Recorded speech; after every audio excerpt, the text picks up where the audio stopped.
بسم اللہ الرحمن الرحیم۔ شروع اللہ کے نام سے جو بڑا مہربان نہایت رحم والا ہے۔ الا باللہ العلی العظیم۔ اعوذ باللہ من الشیطان اللعین الرجیم۔ بسم اللہ الرحمن الرحیم۔ الحمد للہ الذی لا یبلغ مدحتہ القائلون ولا يعصي نعماءه العادون ولا يؤدي حقه المجتهدون الذي لا يدركه بعد الهمم ولا يناله غوص الفطن الذي ليس لصفته حد محدود ولا نعت موجود ولا وقت محدود ولا أجل ممدود فطر الخلائق بقدرته ونشر الرياح برحمته ووتد بالصخور ميدان أرضه ثم الصلاة والسلام وتحية والإكرام على مولانا مولى الثقلين جد الحسن والحسين إمام الحرمين صاحب كعب وقوسين وصاحب لواء الحمد سيدنا الموجد بشيرنا المسدد نظيرنا المؤيد المصطفى الأمجد المحمود الأحمد أبي القاسم محمد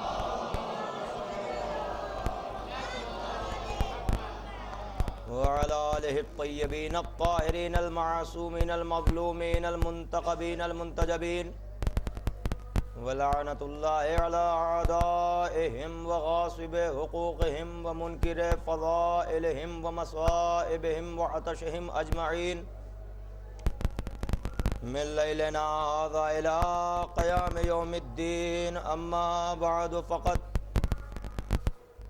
قال رسول الله صلى الله عليه وآله بسم الله الرحمن الرحيم. یا علی انت وشیعتک هم الفائزون. صلوات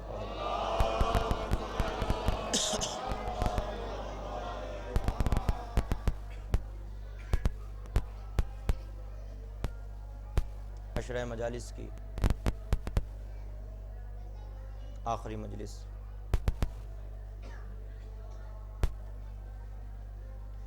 جیسا کہ آپ حضرات کے علم میں ہے، تو اس کے بعد مشن آف ابو طالب کی جانب سے خمسہ مجالس کا سلسلہ جاری رہے گا. آپ حضرات اس میں بھی شرکت فرمائیں گے اور ثواب دارین حاصل کریں. اس آخری مجلس میں ظاہر ہے گفتگو منزل اختتام تک پہنچنے والی ہے. میں آپ کی خدمت میں عرض کر دوں کہ اس پورے عشرے میں اگر کوئی کمی یا کوئی کوتاہی رہی ہو تو وہ میری طرف سے، اور اگر کچھ نئی بات آپ حضرات کے تک پہنچی ہو اور کچھ نئی فکر آپ تک پہنچی ہو تو وہ شہزادی کا کرم، انہی کی نظر عنایت کے صدقے میں انسان لب کھولتا ہے. یہ انہی کی عطا ہے جو قوت گویائی کسی کو ملتی ہے، اور اس شیرخوار کا صدقہ ہے. میں یہ سمجھتا ہوں کہ یہ شہزادی کا کرم ہے کہ ذاکر منبر پر آئے اور اپنی تخیل و اپنے فکر کو آپ تک پہنچائے اور اس میں بھی کوئی ایک میسج ہو آپ کے لیے جو آئندہ آپ کے کام آنے والا ہے دنیا اور آخرت میں۔ عزیزان گرامی، یہی تو ہمارا ذکر ہے، یہی ہمارا طریقہ ہے کہ ہم وہ ذکر کرتے ہیں۔ خدا کا شکر ہے کہ ہم اوروں کی طرح ذکر نہیں کرتے، ہمارے پاس وہ ذکر ہے جو دنیا میں بھی ہمیں کامیاب کرتا ہے اور آخرت میں بھی ہمیں کامیاب کرے۔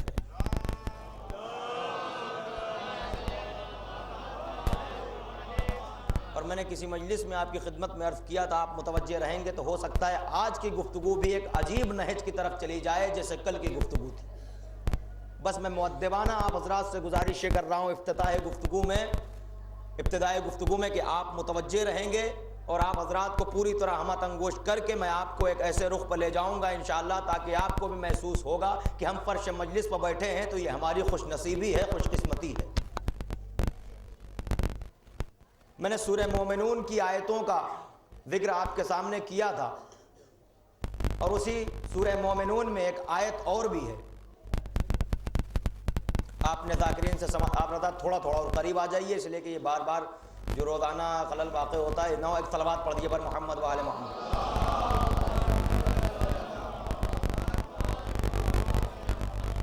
بس آپ حضرات انشاءاللہ متوجہ رہیں گے تو محظوظ ہوں گے۔ صاحبان علم یہاں پر تشریف فرما ہے۔ جو کل آپ کو رقعہ ملا تھا، جو پرچہ ملا تھا، اس میں ایک صلوات پڑھ دیجیے گا۔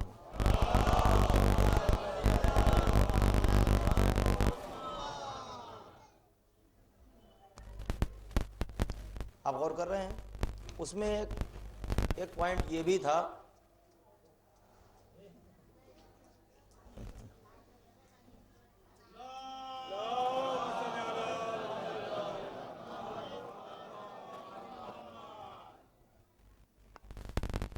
کہ ماد اللہ، دیکھیے ایسا ہے ہمارے یہاں بھی ہے، ایک مثال ہے فارسی میں، نقل کفر نہ باشد۔ اگر آپ کفر کی باتوں کو اگر آپ نقل کر رہے ہیں تو وہ آپ کی طرف سے نہیں ہے، اور آپ اس کی بات کو کئی دہرا رہے ہیں۔ تو اس پرچے میں آپ کو یہ بھی ملا ہوگا، اس میں ایک پوائنٹ یہ بھی ہے، اور اس کے نیچے کتابوں کا حوالہ دیا ہے۔ جو پرچہ میں نے آپ کی خدمت میں عرض کیا تھا کہ پیش کرنے کا مقصد یہ تھا کہ صرف یہ رقعہ نہیں ہے، بلکہ آپ غور کیجئے کہ ہر پوائنٹ کے نیچے کم سے کم 2 3 4 کتابوں کا ذکر کیا گیا ہے کہ ان کتابوں میں یہ چیز موجود ہے۔ تو آپ غور کیجئے کہ آل محمد کی دشمنی میں کتنی کتابیں لکھی گئی، صرف ایک پوائنٹ نہیں ہے وہ۔ آپ یہ کیوں نہیں غور کر رہے ہیں کہ کتنی کتابوں میں یہ ذکر کیا گیا ہے، اور اسی میں یہ بھی ذکر ہم کیسے مانے کہ آپ نے رسول کو سمجھا اور رسول کو مانا، جبکہ رسول کے لیے اس میں یہ لکھا ہوا ہے کہ معاذ اللہ کہ شیطان ملعون کا علم جو تھا وہ معاذ اللہ رسول کے علم سے زیادہ تھا، اور جو رسول کے علم کو شیطان کے علم سے زیادہ بتائے وہ مشرک ہے۔ یہ اس میں ہے، آپ نے دیکھا، تو ہم کیسے مانے کہ آپ نے رسول کو سمجھا؟ میں نے ایک گفتگو میں آپ کی خدمت میں عرض کیا تھا کہ بل جاءہم بالحق واکثرہم للحق کارہون، کہ وہ رسول ہے جو حق کے ساتھ آیا ہے، جو حق کے ساتھ آیا ہے۔ اور شیطان کون ہے؟ جس کو اللہ نے ملعون کہہ کے نکالا ہے۔ غور کر رہے ہیں آپ؟ شیطان وہ کس کے مقابل میں آیا تھا؟ شیطان نے کیا کہا تھا؟ خلقتنی من نار وخلقتہ من طین، کہ تو نے مجھے آگ سے بنایا ہے اور آدم کو مٹی سے بنایا ہے، آگ مٹی سے افضل ہوا کرتی ہے۔ غور کیا آپ نے؟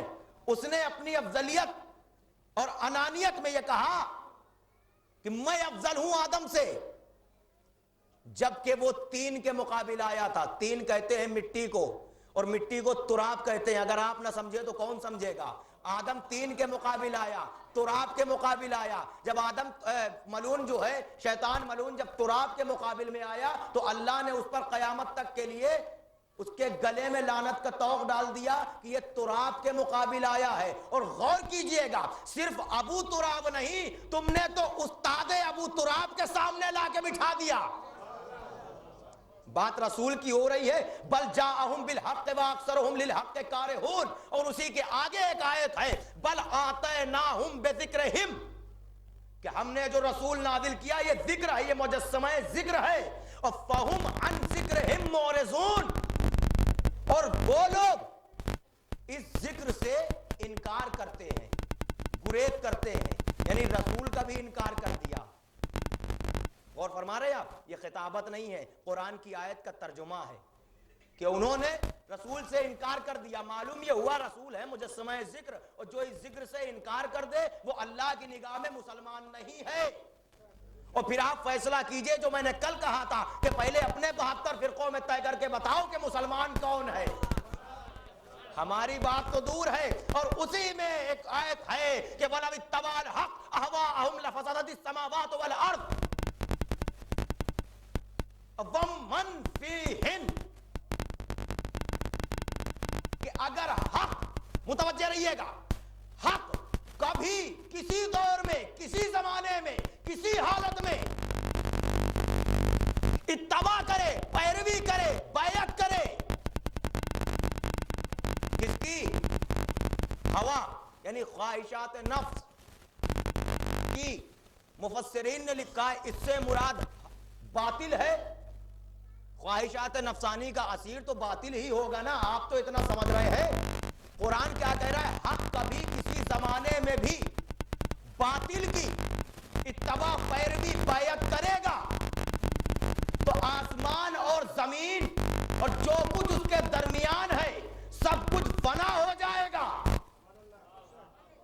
نہیں غور کیا؟ حق کبھی کسی زمانے میں، کسی حالت میں، کسی ماحول میں اگر باطل کی پیروی، بیعت کر لے، اتباع کر لے تو آسمان زمین مٹ جائے، جو کچھ اس کے درمیان ہے وہ مٹ جائے. تو اس کا مطلب یہ ہے کہ آدم سے لے کے آج تک، آدم سے لے کے آج تک کبھی بھی حق نے باطل کی پیروی، بیعت، اتباع نہیں کی. اور فرما رہے ہیں آپ کبھی نہیں کی.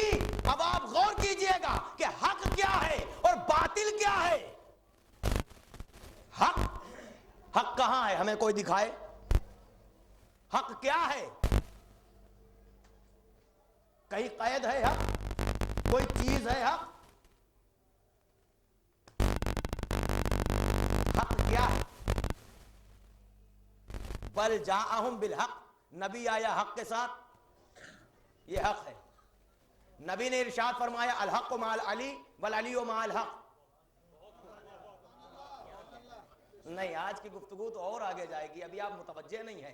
یاد رکھیے گا کہ حق کبھی کسی دور میں بھی، ساری بیعتوں کو میں ایک طرف رکھتے ہوئے صرف بیعت حسین کا تذکرہ کرتا ہوں. اب آپ سمجھے کہ حسین نے باطل کی بیعت کیوں نہیں کی، اور اس کائنات کا باقی رہنا اس بات کی دلیل ہے کہ حق نے کبھی باطل کی بیعت نہیں کی، باطل کی اتباع نہیں کی. تو حسین نے فقط نانا کا دین نہیں بچایا، حسین نے فقط نانا کی شریعت نہیں بچائی. حسین نے بیعت نہ کر کے اگر حق باطل کی بیعت کر لے تو آسمان اور زمین اور جو کچھ اس کے درمیان ہے وہ سب مٹ جائے. آج سب باقی ہے.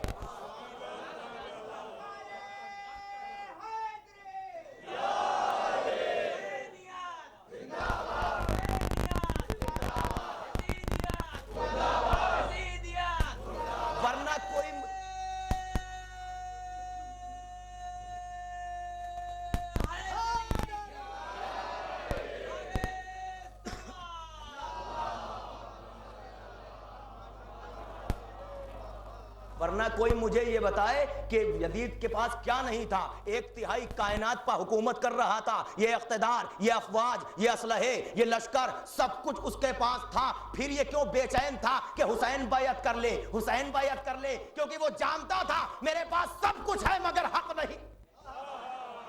سب کچھ ہے میرے پاس مگر حق نہیں ہے، اس لیے بیعت کا سوال کیا. میں کہوں گا مولا صرف بیعت کا معاملہ ہے؟ عجب نہیں. مولا جواب دے اے نادان تمہیں معلوم نہیں ہے. ارے بیعت میں نے اس لیے ٹھکرا دی کہ میں حق کا نمائندہ ہوں، حق کا نمائندہ ہوں. حق اگر باطل کی بیعت کر لے تو یہ آسمان اور زمین جو کچھ اس کے درمیان ہے سب مٹ جائے گا. اس کا مطلب یہ ہے کہ حسین کا احسان فقط نانا کی شریعت پر نہیں ہے، فقط قرآن پر نہیں ہے، بلکہ کائنات کے ذرے ذرے پر احسان ہے حسین ابن علی کا. اسی لیے علامہ نے کہا تھا کہ انسان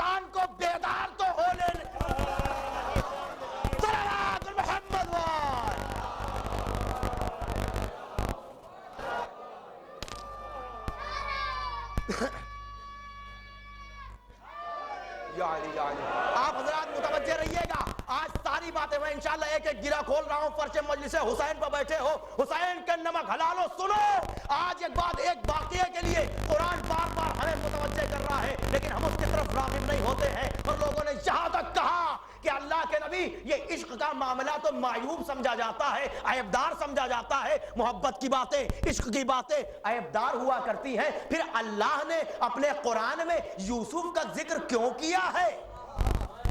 نہیں غور فرمایا عزیزان گرامی, متوجہ رہیے گا کہ عشق کا معاملہ تو معیوب سمجھا جاتا ہے, عیبدار سمجھا جاتا ہے. پھر اللہ نے یوسف کا معاملہ جو ہے وہ قرآن میں کیوں ذکر کیا ہے؟ تو نبی کریم نے مسکرا کے جواب دیا, اگر تم سورہ یوسف کو سمجھ جاؤ تو میری اور میری آل کو سمجھنے میں دشواری نہ.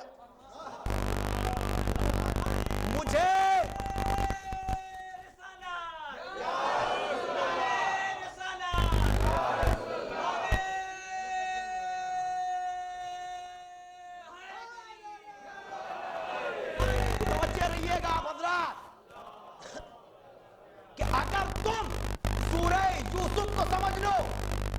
تو ہمیں اور ہماری آل کو سمجھنے میں کوئی دشواری نہ ہوگی. کیوں تم نے کہا؟ جبکہ قرآن اسی واقعے کو کہہ رہا ہے کہ یہ احسن القصص ہے. یعنی جتنے بھی قصے قرآن میں بیان کیے گئے ہیں انبیاء کے, ان سب میں حسین ترین قصہ سورہ یوسف ہے. یوسف کا قصہ سب سے حسین ترین ہے. پھر اس کے بعد کیا ارشاد فرمایا قرآن نے کہ لقد کان فی قصصہم عبرۃ لأولی الالباب. یہ سورہ یوسف کی آیتیں ہیں. میرے جانے کے بعد بھی آپ اپنے گھروں پر دیکھ لیجئے گا کہ اس قصے میں, اس سورہ یوسف میں صاحبان عقل کے لیے عبرت ہے. پہلی چیز میں نے بتائی کہ سورہ یوسف میں صاحبان عقل کے لیے عبرت ہے. پھر اس کے بعد ارشاد فرمایا, اسی سورہ یوسف میں کہا گیا کہ یوسف اور ان کے بھائیوں کے بارے میں سوال کرنے والوں کے لیے نشانیاں ہیں. متوجہ رہیے گا, سوال کرنے والوں کے لیے نشانیاں ہیں اور صاحبان عقل کے لیے یہ عبرت ہے. پھر اس کے بعد کیا ارشاد فرمایا کہ ہدی و رحمہ لقوم یؤمنون, کہ یہ سورہ یوسف جو ہے یہ ہدایت ہے اور رحمت ہے. کن کے لیے؟ صاحبان ایمان کے لیے رحمت ہے. متوجہ رہیے گا. اتنی ساری باتیں میں عرض کرنے کے بعد اب میں آپ سے کہتا ہوں, اٹھائیے سب سورہ یوسف کے فقرے ہیں, اب اس میں جا کے پڑھیے کہ یوسف اور ان کے بھائیوں کا ماجرا کیا تھا. یہ 10 کے 10 بھائی سب بیٹھے ہوئے تھے اور اس کے بعد یہی بات کرتے ہیں, خدا جانے کہ ہم لوگ تو زیادہ ہیں, پھر بھی میرا بابا یوسف کو زیادہ چاہتا ہے, اس کے بعد یوسف کے بھائی کو چاہتا ہے. یعنی زیادہ تو ہم ہیں لیکن چاہا یوسف جاتا ہے. متوجہ ہیں آپ؟ اس کا مطلب یہ ہے کہ یہ روش پرانی ہے کہ جو زیادہ ہو, یہ روش پرانی ہے کہ جو زیادہ ہو وہ یہ سمجھے کہ ہم کامیاب, لیکن خود کہتے ہیں کہ میرا بابا یوسف کو چاہتا ہے. کیوں؟ انا ابانا لفی ضلال مبین, کہ میرا بابا یوسف کی محبت میں گمراہ ہو گیا. قرآن اٹھائیے گا, میرا بابا محبت میں گمراہ ہو گیا. کس کی محبت میں؟ یوسف کی محبت میں گمراہ ہو گیا. اچھا اب اور آگے بڑھیے. ایک بات یہ ہو گئی, اس کو ذہن میں رکھیے گا کہ گمراہی کا الزام, نبی کا وہ قول یاد رکھیے گا کہ اگر یہ سمجھ لیا تو ہم اور ہماری آل کو سمجھنے میں دشواری نہ ہوگی. اب دوسری بات سنیے. پھر اس کے بعد عرض ہوتا ہے واقعہ کیا تھا. بابا میں نے خواب دیکھا ہے کہ یہ چاند, یہ سورج, یہ 11 ستارے مجھے سجدہ کر رہے ہیں. باپ نے منع کیا, بیٹا اپنے بھائیوں کو نہ بتانا, بیٹا اپنے بھائیوں کو نہ بتانا. کیا نہ بتانا؟ کہ خواب میں چاند اور سورج تمہیں اور ستارے تمہیں سجدہ کر رہے ہیں. یہ بات بھائیوں کو نہ بتانا. کیوں؟ اگر تم نے بتا دیا تو وہ سب تم سے جلنے لگیں گے. دوسری بات ہو گئی نا, اگر چاند اور سورج کو یہ پتا چل جائے کہ چاند اور سورج نے خواب میں سجدہ کر رہے تھے تو لوگ ان سے جلنے لگیں گے. اب آپ سمجھے علی سے حسد کیوں ہے.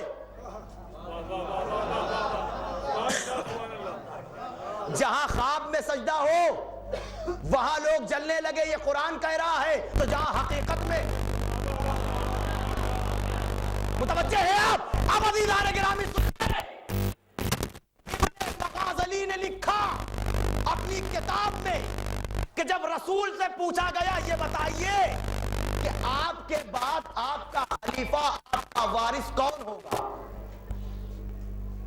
تو نبی کریم نے ارشاد فرمایا کہ جس کی چوکھٹ پہ ستارہ اترے،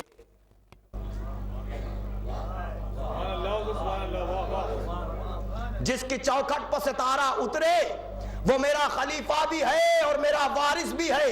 ایک روایت میں نے مغازلی کی سنا دی، کب کہا نبی نے کہ آپ کا خلیفہ کون، آپ کا وارث کون؟ ایک کتاب ہماری کتابوں میں جو ہے کہ ستارے کی بات اس وقت کی ہے کہ جب یہ ہوا تھا فاطمہ کا مسئلہ آیا تھا، تب نبی نے کہا کہ جس کی چوکھٹ پر ستارہ اترے، چاہے یہ روایت لے لو چاہے یہ روایت لے لو، ستارہ کرے علی کو چھوڑ کے کہیں نہیں گیا۔ وہ کرے آپ دیدار علی کو توجہ ہے۔ اب میں کہوں گا کہ ستارہ کیسے اترا اور کس کی چوکھٹ پر اترا، متوجہ رہیے گا، مجھے نتیجہ بالکل آخری میں دوں گا۔ آج کی گفتگو ایک عجیب تحت بدل چکی ہے۔ ستارہ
خلقوا من بعد قوم الصالحین، لیکن اس کے بعد جب ہم لوگ واپس آئیں گے تو صالح بن کر آئیں گے، نیک بن کر آئیں گے،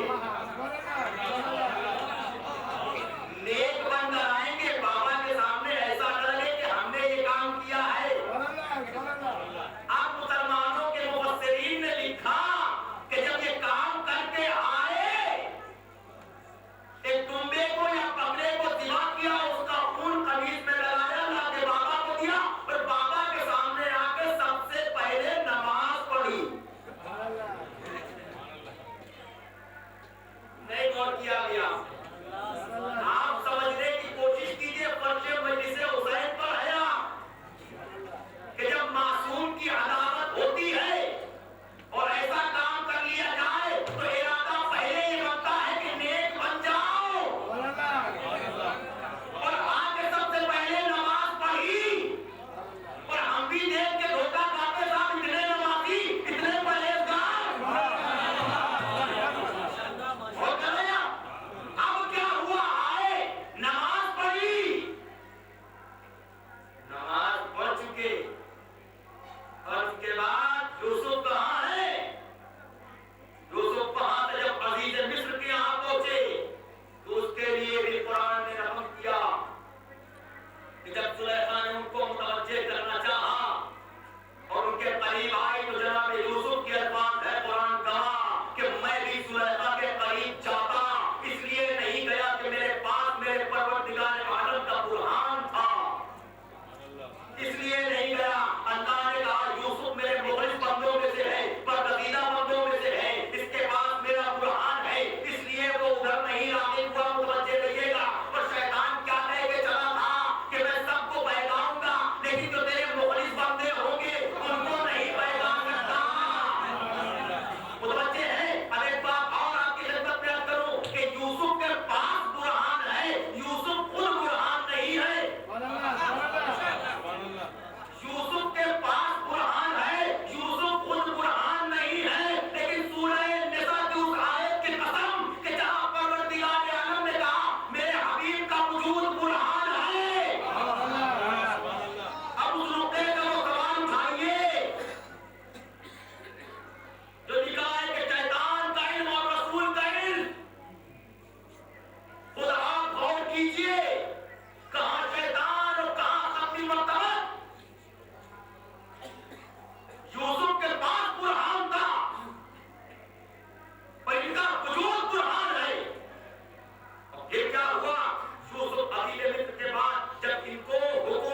کہ ظاہر بظاہر یہ دکھاوا کیسا؟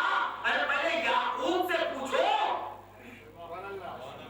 اب اس کے بعد ان کے بیٹوں نے کہا کہ میرے پاپا کا کوئی کام ہی نہیں ہے, بس یعقوب کو یوسف کو روتے رہتے ہیں, ماتم کرتے رہتے ہیں, کہیں اسی عالم میں گزر نہ جائے. پھر جناب یعقوب نے کہا کہ گریہ ہم کرتے ہیں, ماتم ہم کرتے ہیں, شکایت تمہیں کیوں؟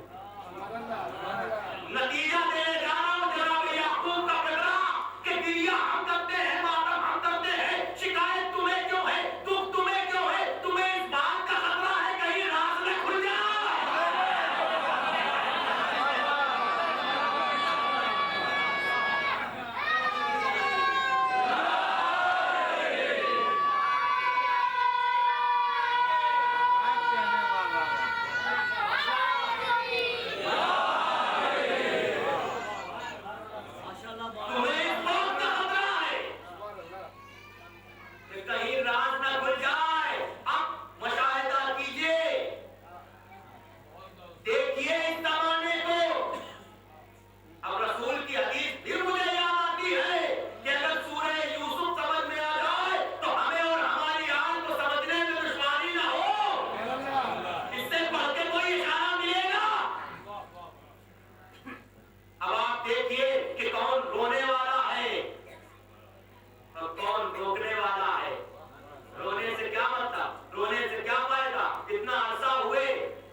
تمہاری مصیبت تمہارے غم میں ہم شہید, تم پر ہم قربان.